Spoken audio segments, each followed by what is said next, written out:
예수님의 부활은 역사적 사실이다라는 제목으로 오늘 하나님 말씀을 전하겠습니다. 1969년 7월 20일, 이날이 무슨 날인가요? 인류가 최초로 달에 발을 내디딘 날이라고 하는데요. 아마 이 자리에도 그때 그 역사적인 순간을 기억하시는 분도 계실 것 같아요.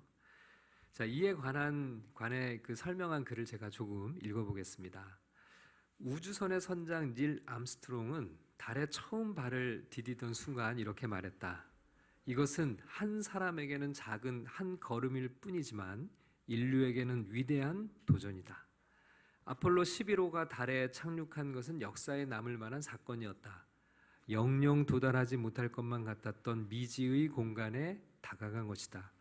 수많은 신화와 예술작품이 노래했던 인류의 오랜 꿈이 이루어졌다. 인간의 상상력은 한층 더 넓어졌고 이에 발맞추어 과학기술도 발전했다. 그러나 모든 사람이 이를 받아들인 것은 아니었다. 1974년 윌리엄 찰스 케이싱이 우리는 달에 간 적이 없다라는 책을 펴내 달에 갔다는 것 자체에 의문을 제기했고 이후 아폴로 프로젝트 전체를 의심하는 음모론이 퍼져나갔다. 그들은 몇 가지 근거를 들어 아폴로 11호가 찍어온 달 착륙 영상이 거짓이라고 주장했다. 미국 항공우주국은 즉각 반박했지만 음모론자들은 계속해서 의혹을 제기했고 당국의 해명을 불신했다. 아폴로 프로젝트가 이어지면서 이후 추가로 몇 명의 다른 우주인도 달에 발자국을 남겼지만 음모론자들은 이 또한 받아들이지 않았다.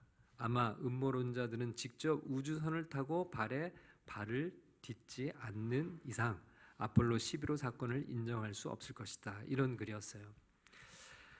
이런 의문을 계속 제기하는 이유는 인간이 달에 착륙한다는 것이 그 당시 사람들에게는 그만큼 믿기 어려운 그런 사건이었기 때문이겠죠.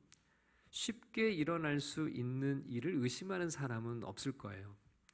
일어날 수 없다고 여기는 일이 일어났기 때문에 음모론이 끊이질 않는 거죠. 인류가 달에 첫 발을 내디딘 사건도 믿기 어려운 일이지만 이보다 훨씬 더 믿기 어려운 일이 2000년 전에 일어났습니다. 그게 뭘까요? 바로 예수님의 부활 사건이죠. 아마도 인류 역사상 가장 믿기 어려운 사건이 바로 예수님의 부활이 아닐까요? 여러분, 달에 첫 발을 내디딘 사건이야 그 당시에는 조작이었다고 하더라도 이제는 화성까지 유인 탐사를 추진하는 시대가 됐으니까 더 이상 인간이 달에 갈 수 있다는 것을 의심하는 사람은 없을 것 같아요. 그러나 예수님의 부활은 다르죠. 그때나 지금이나 인간은 죽음의 문제를 해결하지 못하고 있습니다. 아니, 앞으로도 인간은 죽음의 문제를 해결하지 못할 거예요. 그런데 예수가 이 죽음을 이기고 부활하셨다는 거예요. 예수 이전에도 없었고 예수 이후에도 일어날 수 없는 전무후무한 일이 일어난 거죠. 여러분, 십자가에서 처형된 예수가 무덤에 장사된 지 사흘 만에 다시 살아났다는 겁니다. 부활한 예수는 다시 죽지 않았고 지금도 살아있다는 거예요. 여러분, 실제로 이것만큼 믿기 어려운 일이 또 있을까요? 물론 죽은 사람이 다시 살아났다는 이야기를 우리는 들어서 알고 있어요. 예수님께서도 죽은 지 나흘이 지난 나사로를 살리기도 했습니다. 나인성 과부의 아들도 살리셨죠. 죽은 아이를 살린 구약의 선지자 이야기도 있습니다. 그러나 여러분, 이런 예들은 예수님의 부활과는 궁극적으로 전혀 다른 이야기들이에요. 정확한 의미에서 아까 열거했던 그런 예들은 부활이 아닙니다. 사실은 생명이 조금 더 연장되었을 뿐이에요. 그들은 후에 다시금 죽음을 다 맞이했습니다. 그들은 지금까지 살아있지 않아요. 그런데 예수의 부활은 전혀 다릅니다. 죽음은 예수를 가두어 둘 수 없었어요. 그리고 예수는 죽음의 권세를 이기셨어요. 그리고 지금도 살아계십니다. 정말 믿기 어려운 일이 일어난 거죠. 예수님 당시의 사람들도 똑같은 반응이었어요.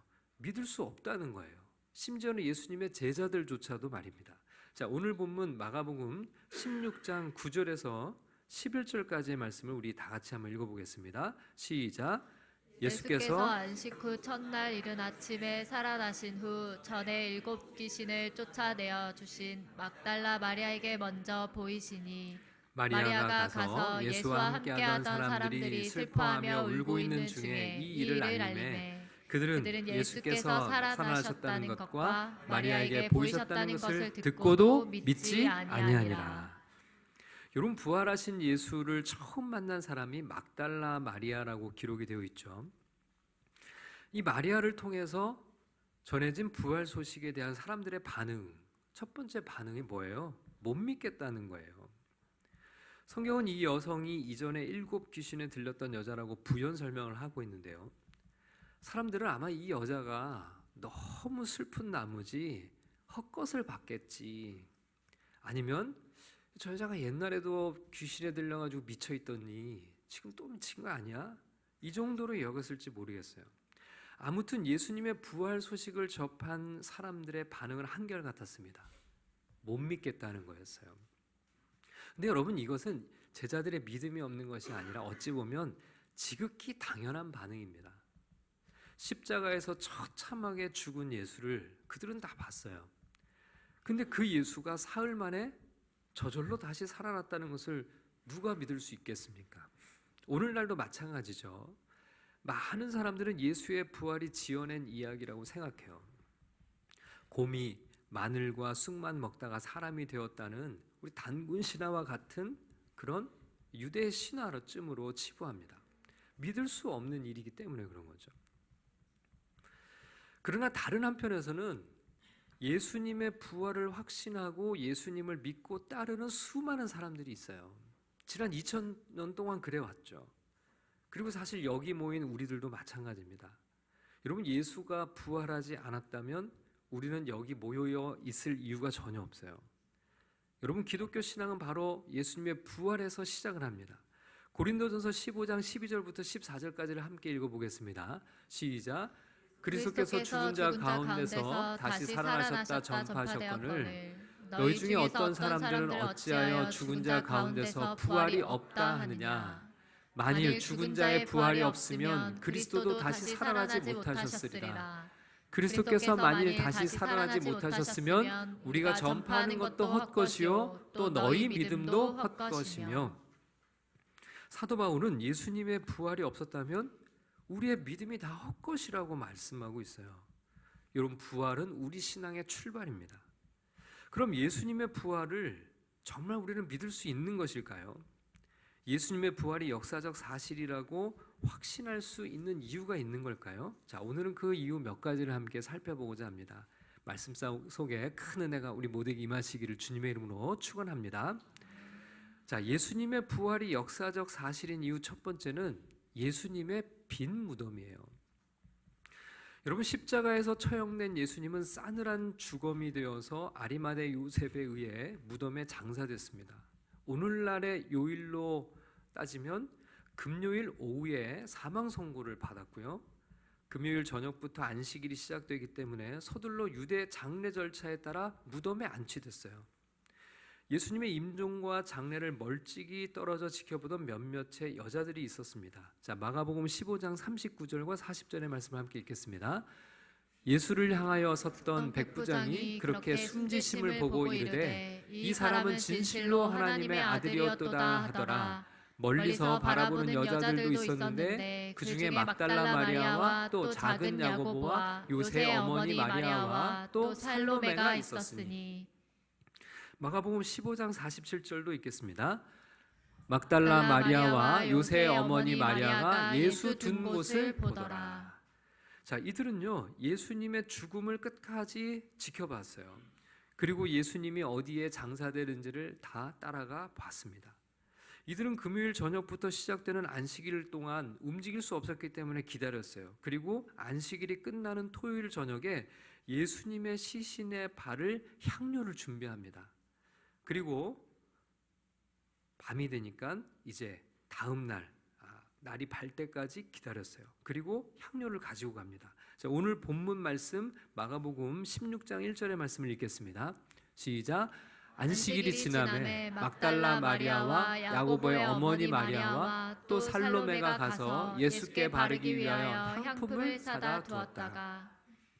자, 이렇게 준비한 향료를 이제는 밤이 되었으니 밤을 보내고 토요일 밤을 보내고 일요일 새벽에 날이 새자마자 이 준비한 향료를 가지고 예수님의 무덤을 찾아갔어요. 2절 말씀입니다. 시작. 안식 후 첫날 매우 일찍이 해돋을 때 그 무덤으로 가며. 여러분, 이들은 이미 시신이 어디에 안장되었는지를 다 지켜봤어요. 무덤이 어디 있는지를 미리 눈여겨봤습니다. 그리고 예수의 무덤을 향해 걸어가죠. 자, 특별히 큰 돌이 무덤을 막고 있는 것을 처음에 장사 지낼 때 봤기 때문에 무덤을 향해 가면서 누가 그 큰 돌을 굴려줄 수 있을지를 고민하면서 가요. 33절 말씀을 읽겠습니다. 시작. 서로 말하되 누가 우리를 위하여 무덤 문에서 돌을 굴려주리오 하더니. 자, 그런데 예상치 못한 상황을 발견합니다. 큰 돌에 가로막혀 있어야 할 무덤의 문이 열려 있었던 거예요. 4절 말씀을 읽겠습니다. 시작. 눈을 들어본즉 벌써 돌이 굴려져 있는데 그 돌이 심히 크더라. 돌이 그 자리에서 이렇게 굴려져 있었어요. 그러니까 처음에 돌이 가로막고 있던 그 무덤을 정확하게 찾아간 거죠. 근데 왜 무덤 문이 열려 있을까 의구심을 가지고 여자들은 무덤 안으로 들어갑니다. 그런데 무덤에 들어간 여자들은 몹시 놀라고 당황하죠. 여러분, 여기 유대의 무덤은 우리나라 무덤하고는 전혀 다르죠. 우리는 땅을 파고 시신을 묻고 흙으로 덮고 봉분을 이렇게 하는데 유대에는 동굴에 무덤을 만들었어요. 자연 동굴이기도 하고 아니면 또 동굴을 파서 그 안에 사람이 들어가서 시신을 두고 이렇게 그 공간을 비워두는 그런 무덤으로 되어 있습니다. 그러다 보니까 심지어 귀신에 들린 사람이 그 동굴 안에 들어가서 살기도 했어요. 여러분, 거라사인의 광인의 이야기 보면 무덤 사이에서 살더라 이렇게 되어 있는데 그 동굴 안에서 사는 거예요. 이렇게 뼈들이 있고 하는 그런 곳에서 사는 귀신의 이야기도 이런 배경을 가지고 있죠. 자, 그런데 무덤에 들어갔는데 여자들은 몹시 놀라고 당황했어요. 자, 5절 말씀을 같이 읽겠습니다. 시작. 무덤에 들어가서 흰 옷을 입은 한 청년이 우편에 앉은 것을 보고 놀라매. 자, 이들이 왜 놀랐을까요? 그들의 눈에 들어온 것은 당연히 예수의 사늘한 시신이 있을 것을 기대하고 갔는데 시신이 놓여있던 자리에 시신은 온데간데 없었어요. 대신에 모르는 웬 남자, 젊은 남자가 그 자리에 앉아있는 것을 봤습니다. 근데 그 남자가 이들에게 이렇게 말해요. 6절과 7절의 말씀을 읽겠습니다. 시작.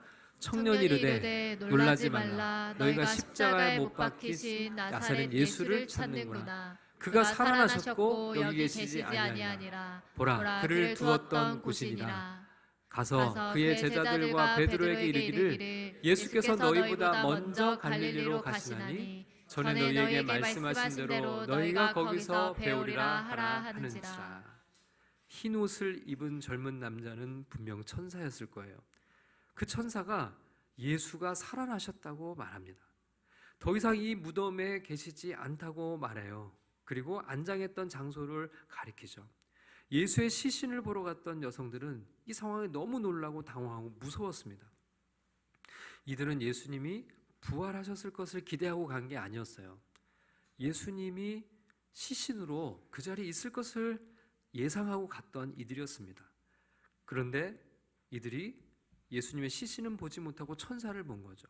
벌벌 떨며 넋이 나갈 정도로 두려움에 사로잡혔어요. 8절의 말씀을 읽겠습니다. 시작. 여자들이 몹시 놀라 떨며 나와 무덤에서 도망하고 무서워하여 아무에게 아무 말도 하지 못하더라. 여러분, 여기서 가장 확실한 건 한 가지가 있어요. 예수의 부활을 믿든지 믿지 않든지 모두가 부인할 수 없는 사실 한 가지는 바로 예수의 빈 무덤입니다. 예수의 시신이 사라졌다는 거예요. 여러분, 예수의 부활을 믿지 않았던 유대교 지도자들조차도 예수의 시신이 사라진 사실에 대해서는 부인하지 못했어요. 그래서 그들은 예수의 제자들이 시체를 훔쳐갔다는 소문을 퍼뜨립니다. 아마 그들이 생각할 땐 이게 가장 합리적인 대답이었을 것 같아요. 분명히 예수의 제자들이 그 시신을 훔쳐갔을 거다. 근데 여러분, 정말 예수의 제자들이 예수의 시체를 훔쳐갔을까요? 훔쳐갔다면 분명히 훔쳐간 목적이 있고 이유가 있을 거 아니에요. 근데 여러분, 사실 제자들은 예수님이 십자가 처형을 당하기 전에 체포되고 예수님이 십자가 고난을 받는 그 모든 순간에 이미 다 도망가 버리고 흩어져 버렸어요. 여러분, 수제자였던 베드로조차 예수님을 모른다고 3번씩이나 부인하고 저주하지 않았습니까? 그랬던 제자들이 로마의 파수꾼들이 지키고 있었던 무덤을 찾아가서 시신을 몰래 훔쳐 숨겼다고 상상하는 것은 사실 앞뒤가 좀 맞지 않아요. 더군다나 시신을 훔치고 예수가 부활했다고 거짓말을 한 제자들이 만약에 후에 가슴 핍박을 당하고 심지어 순교까지 하게 된다는 것을 우리는 믿을 수 있나요? 자기가 지어낸 거짓말로 예수님이 십자가에 처형당할 때 다 도망갔던 그 제자들이 나중에 자기들의 거짓말에 스스로 순교를 할 수 있는 사람들이 이해가 됩니까? 여러분, 시체를 훔쳤다면 나중에 누군가 한 사람이라도 양심 선언을 하고 진실을 말하는 사람이 있을 법도 한데 역사상 그런 일은 전혀 없었어요. 일부에서는 유대교 지도자들에 의해서 시신이 옮겨진 것이라는 주장을 또 하는 그런 사람들이 있어요. 유대교 지도자들이 어디에다 훔쳐 숨겨놨다. 근데 여러분, 그건 더 말이 안 되는 이야기죠. 예수님이 승천하시고 얼마 지나지 않아서 오순절 성령 강림 사건을 경험한 제자들이 예수님의 부활을 전파했는데요. 사도행전 2장 32절, 37절, 38절, 42절을 1절을 다 읽어보겠습니다. 시작. 이 예수를 하나님이 살리신지라 우리가 다 이 일의 증인이로다. 그들이 이 말을 듣고 마음에 찔려 베드로와 다른 사도들에게 물어 이르되 형제들아 우리가 어찌할꼬 하거늘 베드로가 이르되 너희가 회개하여 각각 예수 그리스도의 이름으로 세례를 받고 죄 사함을 받으라. 그리하면 성령의 선물을 받으리니 베드로가 이르되 너희가 회개하여 각각 예수 그리스도의 이름으로 세례를 받고 죄 사함을 받으라. 그리하면 성령의 선물을 받으리니. 자, 여러분, 이 41절이 제가 좀 잘못되어 있네요. 그 말을 받은 사람들은 세례를 받음에 이날에 신도의 수가 3,000이나 더하더라라고 되어 있어요. 여러분, 이 당시 유대인들 안에는 이미 제자들이 복음을 전하기 전부터, 예수님의 부활 소식을 전하기 전부터 어떤 소문이 파다했냐면 예수의 시신이 없었다는 이야기가 광범위하게 퍼져 있었어요. 그리고 예수가 부활했다라고 하는 이상한 소문들이 돌고 있었습니다. 그랬을 때 예수님의 제자들이 예수님의 부활 50일 후에 예수가 부활했다는 소식을 전했을 때, 여러분, 만약에 예수의 시신의 위치를 아는 사람이 단 한 사람이라도 있었다면 누군가 나서서 쉽게 제자들의 부활 소식을 반박할 수 있었을 거예요. 그러나 청중의 반응은 전혀 그렇지 않았습니다. 청중은 우리가 어떻게 하면 좋겠습니까? 예수가 부활하셨다고 하는데 그러면 우리가 어떻게 해야 됩니까? 수많은 사람들이, 심지어는 3,000명의 사람들이 그날 부활의 주님을 영접하고 회심했어요. 예수의 시신을 숨겨두었다면, 이렇게 예수의 제자들이 부활을 전파하며 수많은 사람들이 회심하는 동안 만약에 유대교 지도자들이 숨겨놨다면 그들은 예수의 시신을 증거로 제시했을 거예요. 그러나 유대교 지도자들은 무기력하게 예수의 부활 소식을 사람들이 전하고 또 그 부활의 주님을 믿는 것에 대해서 속수무책으로 무기력하게 반응해요. 유대교 지도자들은 예수의 시신이 어디 있다거나 부활은 없다거나 예수의 무덤이 어디 있으니 확인해 보라는 식으로 대응을 하지 못합니다. 다만 제자들이 시체를 훔쳐가고 거짓말하는 것이라고 소문을 퍼뜨릴 뿐이었어요. 아니면 힘으로 제자들이 예수의 부활을 전하지 못하도록 협박할 뿐이었죠. 여러분, 사라진 시신, 예수의 시신은 그러면 어디로 간 겁니까? 답은 단 하나죠. 부활입니다. 예수님이 살아나셨다는 거예요. 여러분, 예수님의 부활이 역사적 사실일 수밖에 없는 이유 두 번째는 첫 증인을 성경은 여성으로 소개하고 있다는 사실이 우리에게 아주 중요한 힌트입니다. 자, 왜 그럴까요? 남성들보다 여성들의 말을 더 믿을 수 있기 때문에 그런 걸까요? 오히려 정반대예요. 여러분, 고대 유대 사회에서 여성들은 증인으로 인정을 받지 못했습니다. 그것은 로마인들도 마찬가지였어요. 법정에서 여성들은 증인으로 효력이 없었어요. 여성들이 뭘 봤다, 여성들이 뭘 증언을 하면 그거는 효력으로 증언의 효력으로 인정을 받지 못했어요. 그러던 시대였습니다. 2000년 전에 유대 사회와 로마 사회는 그런 사회였어요. 자, 만일에 예수님의 부활 사건이 후대에 지어진 이야기라고 한다면 막달라 마리아와 같은 여성을 부활의 첫 증인으로 꾸며낼 사람은, 그런 어리석은 사람은 없어요.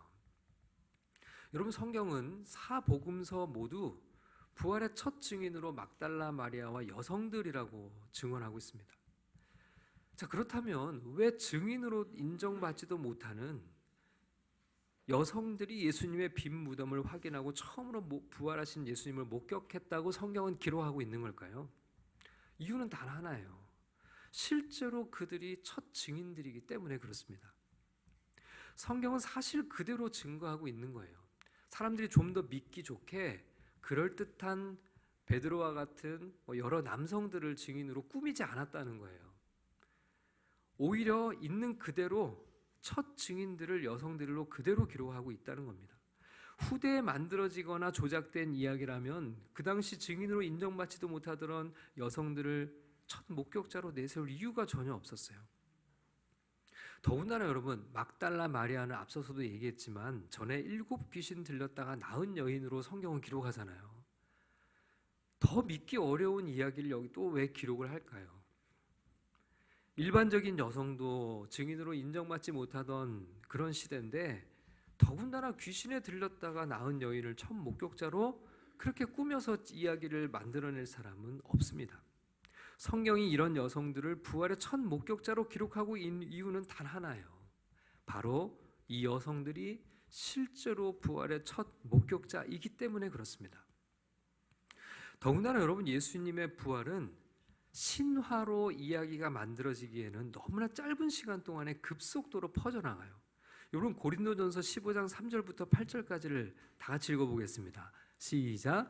내가 받은 것을 먼저 너희에게 전하였노니 이는 성경대로 그리스도께서 그리스도께서 우리 죄를 위하여 죽으시고 장사 지낸 바 되셨다가 성경대로 사흘 만에 다시 살아나사 게바에게 보이시고 후에 12제자에게와 그 후에 500여 형제에게 일시에 보이셨나니 그 중에 지금까지 대다수는 살아있고 어떤 사람은 잠들었으며 그 후에 야고보에게 보이셨으며 그 후에 모든 사도에게와 맨 나중에 만삭되지 못하여 난 자 같은 내게도 보이셨느니라.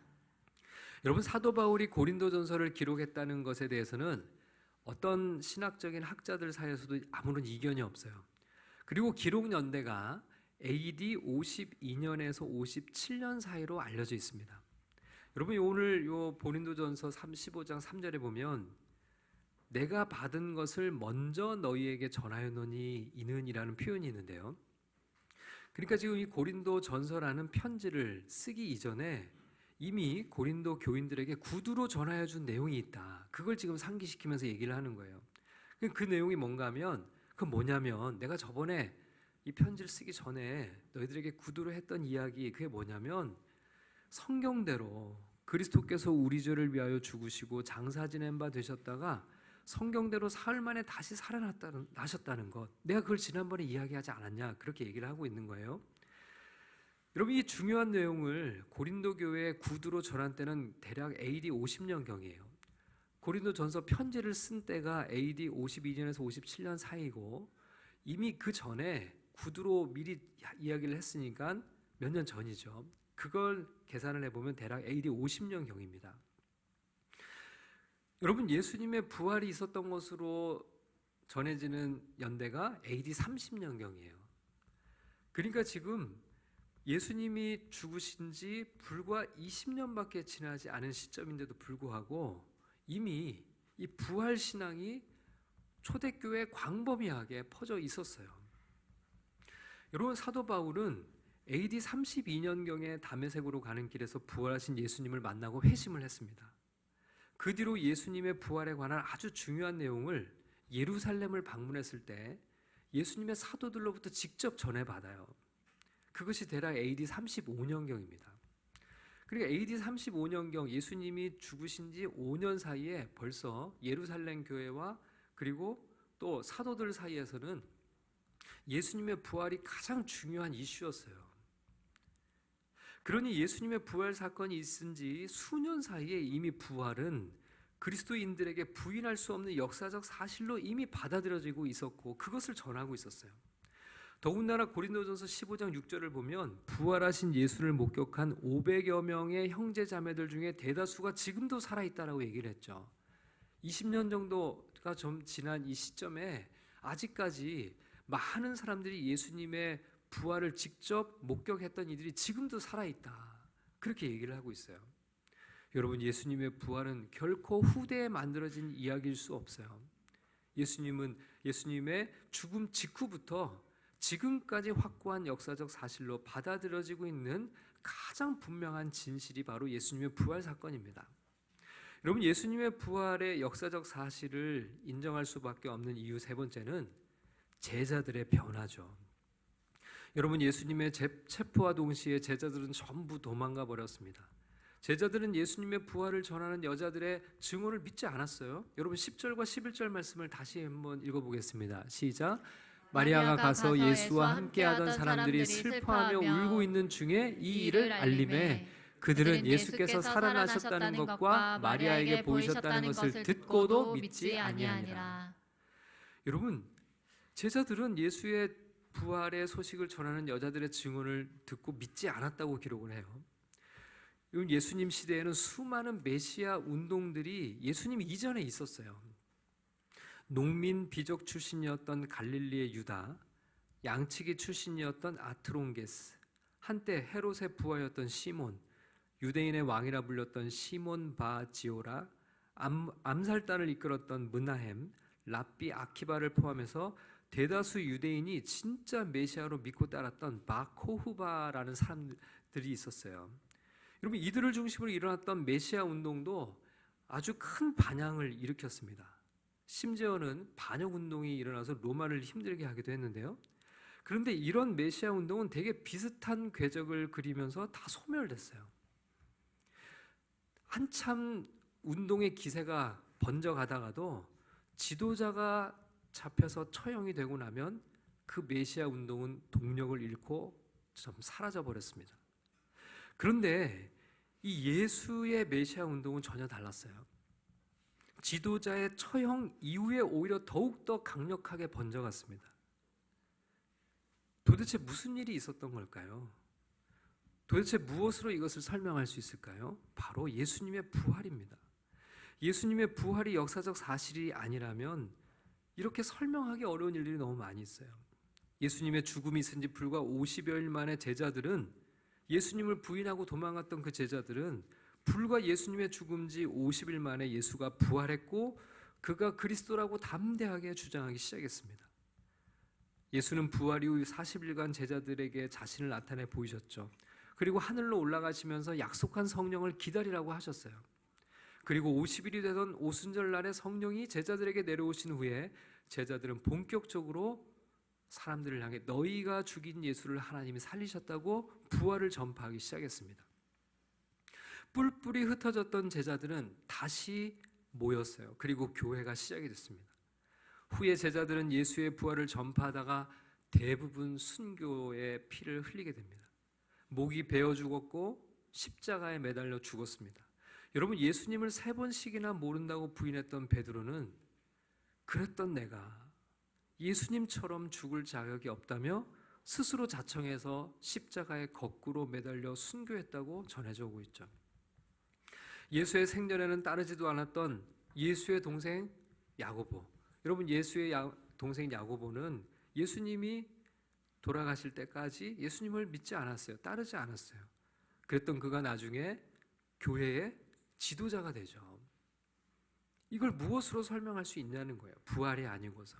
심지어 그리스도인들을 탄압하는 데 앞장섰던 바리새파의 바울이 부활하신 예수님을 다메섹 도상에서 만나고 그가 회심을 하고 예수님을 메시아로 그리스도라고 전하죠. 하나님의 아들이라고 전하고 그의 부활을 증거하죠. 선교의 최전선에 뛰어들죠. 이 모든 일들을 어떻게 설명할 수 있을까요? 예수님의 부활이 역사적 사실이 아니고서는 무엇으로도 설명할 수 없는 일들입니다. 부활 사건이 아니고서 무엇으로 이들의 변화를 설명할 수 있을까요? 예수처럼 부활한 일은 예수 이전에도 없었고 이후에도 없었습니다. 예수의 부활에 대한 믿음과 확신을 가지는 것은 우리의 신앙의 출발이고 또 우리 신앙의 완성이기도 합니다. 우리의 죄를 대신하여 죽으신 예수를 하나님이 다시 살리셨다는 이 부활의 믿음을 우리가 품고 부활의 증인으로 세상에 예수 그리스도를 증거하며 살아가는 우리 모두가 될 수 있기를 주님의 이름으로 축원합니다.